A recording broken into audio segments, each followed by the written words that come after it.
my fellow page turners, and welcome back to my channel. I'm Matthew, the man with a hat who reads, and it's time to talk about the best books of 2021, or at least my favorites of 2021. I know this list is late. One of the books on this list, I was actually waiting on my copy to get here. I had borrowed it from the library earlier when I'd read it, really enjoyed it, and then I was going to order a copy because I didn't get it for Christmas, and it didn't get here until recently, so that's why this video is as late as it is. And these are not necessarily the best of 2021. These are just the best of what I read in 2021. I read 145 books in 2021. It was quite a lot to choose from on this. And I think I narrowed it down pretty good here. My ground rules were no rereads. These are all first-time reads for me this year. And none of these are doubled up on authors. These are all individual authors, so nobody doubles up on this list. And that's about all I had for rules. So let's start off with some honorable mentions. And I'm just going to go through these honorable mentions really quickly. There's 3 of them here. First up is Once Upon a Time in Hollywood by Quentin Tarantino. This was a wonderful adaptation of the movie he wrote, as well as an extension of the movie. And if you've seen the movie and really liked it, you'll probably really like the book too. It is a little bit different in how it's laid out than compared to the movie, but it is still a fun time. The Con Artist by Fred Van Lent was a fun murder mystery at like a comic book convention. And I mean, the cover is just adorable. I love the cover. And the story itself, the mystery, was a fun mystery. There's not much more I can say. I don't want to get into any spoilers, but it was a fun murder mystery about a comic book artist at a comic convention trying to solve a murder. So if you're into that kind of thing, it's perfect for you. And then The Lost Causes of Bleak Creek by Rhett McLaughlin and Link Neal. Who'd have thought 2 YouTube comedians could write a horror novel? And this is a very fun horror novel. It didn't end as strong as I'd hoped it would, but it was still really entertaining. I really enjoyed this. And you should check this one out if you're a fan of them or just horror novels in general. All right, so let's get to the top 10 here.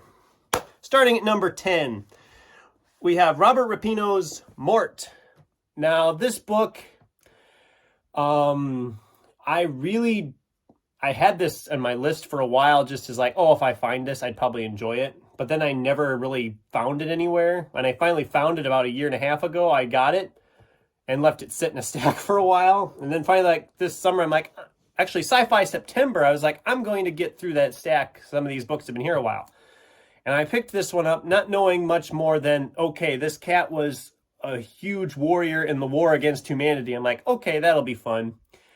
And this book is batshit insane. And I mean that in the best way possible. I mean, the way that the animals gain sentience due to some kind of pheromone being released by a colony of ants that's been living underneath the earth, plotting world domination for centuries.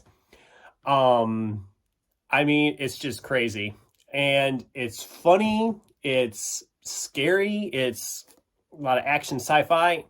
If I was going to sum this up, the best way to sum this up to describe it to somebody is, I would say, okay, imagine Animal Farm written by like the Stand era Stephen King.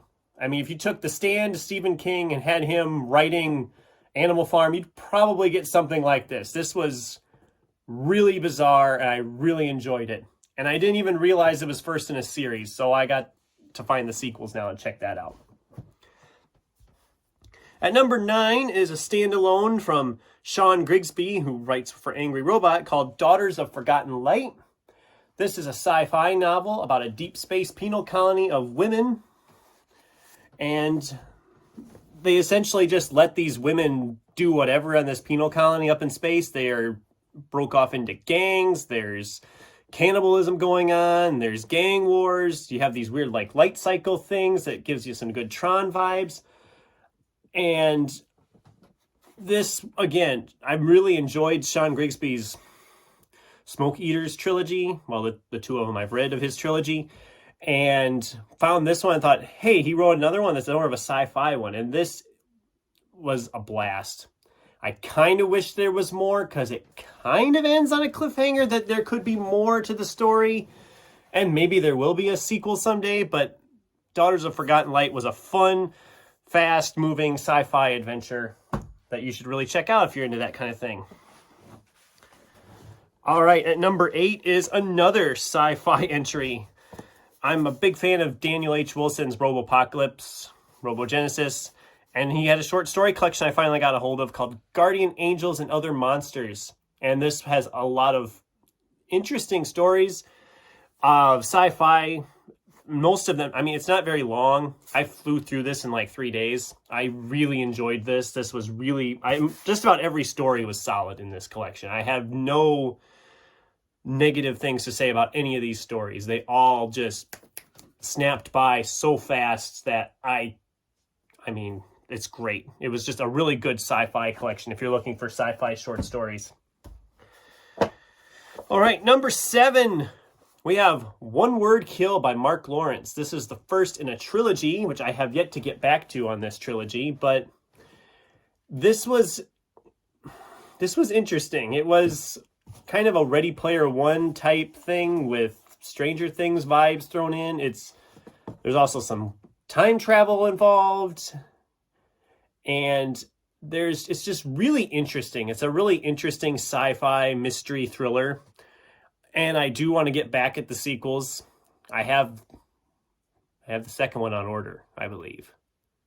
Yeah, second one's on order. I'll get it eventually, and then I can tackle the sequels and get going on that. But I do want to continue with this series. This was a fun first volume in the trilogy, and I'm very curious to dive into the next ones. At number 6, we have Stephen King's Later. And this was, I've read some of the hard case crime, including some of Stephen King's hard case crime, and this is probably the most like his usual writing flair with more of a horror angle. There's a lot of it's more of a ghost story than anything. And I mean, it's like if the Sixth Sense didn't have a sucky ending. This was a really good book for that kind of thing. It's a good ghost story. And hard case crime, I've been impressed by a lot of their stuff. So this was just another winner in that category. Okay, so these next two, number 5 and 4, are pretty much tied. I really wasn't sure which place to put either one of these because I really liked both of these. And they're not similar per se, but they just really fit in. They hit me at the right time, I guess is the way I'd say it. Number 5, I finally settled on putting Joe Hill's Full Throttle. This is a short story collection from Joe Hill, his second one after 20th Century Ghosts. And again, just like with Guardian Angels and Other Monsters, which I mentioned earlier, there isn't a bad story in this collection. They're all entertaining. And Joe Hill, being the son of Stephen King, you can tell there's some inspiration there. There's actually, I think, 2 stories written with Stephen King, if I remember correctly. Yeah, there's 2 stories that he wrote with his dad. And some of the stories have already been adapted into films or are going to be adapted into films. This was really good. And I really enjoyed Joe Hill's whole bibliography so far. He hasn't written a bad one yet, as far as I'm concerned. Just wish he'd get a couple new ones out. It's been a little while, Joe. Come on. At number 4, we have Pierce Brown's Red Rising. I put this one off for a long time. I kept thinking to myself, oh, everybody's raving about it. It can't be that good. And it is that good. It really is. I mean, our character Darrow is a miner on Mars, and then he decides to, well, with the help of others, he ends up infiltrating a bunch of the higher ups, I guess, in society and trying to take over and such. And it is very well written. The action is fantastic. And I'm very much excited to dive into the next ones. I have the second book already, and I'm going to be reading that probably in the next month or 2. I can't wait to dive in and then hopefully get onto the third and finish it up. But it took me a while to read it just because I didn't have time to read it, and it made me sad because every time I'd get into it, I'd be like, oh yes, this is so good, and then I'd be busy for a couple days and wouldn't get back to it. But yeah, Red Rising, definitely a great book. And if these other three wouldn't have been here, it probably would have been my top pick. But I have three more. Number 3, I saw the movie that this was based off of this book and really enjoyed the movie. And so I had to pick up the memoir, Greetings from Bury Park by Sarfraz Manzoor. The movie, of course, was Blinded by the Light, which nobody saw, at least not in theaters anyway. And it pretty much is a memoir about this Pakistani teenager who's living in England who becomes a diehard Bruce Springsteen fan. And this was in the 80s when, you know, a lot of people are like, oh, Bruce Springsteen's for the old people and he's not for the young crowds. And it was such an insightful memoir. And I like memoirs like this where there's a nice jumping off point that I can connect with, but also it kind of gives you a look into another person's lifestyle and their world. And this was so good. So good. I really enjoyed this. And it's a very fast read too. So yes, Greetings from Bury Park. Check that one out if you haven't already. At number 2, we have John Marr's The One. Now, this one, the cover and the title caught me first. But this is technically about an app that has been developed that will, with a simple DNA test, tell you who your perfect partner is, the one that you're genetically made for. And we focus on 5 different major characters throughout, and we kind of keep switching every 5 chapters. We go ding, ding, ding, ding, back over through them again. And when I first started, I thought this could be really bad. This could get confusing with so many different characters to follow, but it never did. It was so interesting on that. The plot, every one of the plots was interesting. I was hooked to it. It's a thicker book, but it's a very fast read. I mean, you know, some of the chapters are only like 2 or 3 pages long. I mean, and it flies by. And I cared about every character in this, really. Every character, I'm like, okay, what's going to happen to them? I'd get to the point of a chapter with one of these characters, it would end in a cliffhanger, and I have to jump over 4 chapters just to find out, okay, are they okay? Okay, they are. Let's go back. And it was so well done, so well crafted. And on John Marr's, I had never read him before, and I actually found another book by him called The Passengers, which I am very excited to get to this year. Not sure when yet, but I have it whenever I do get to it.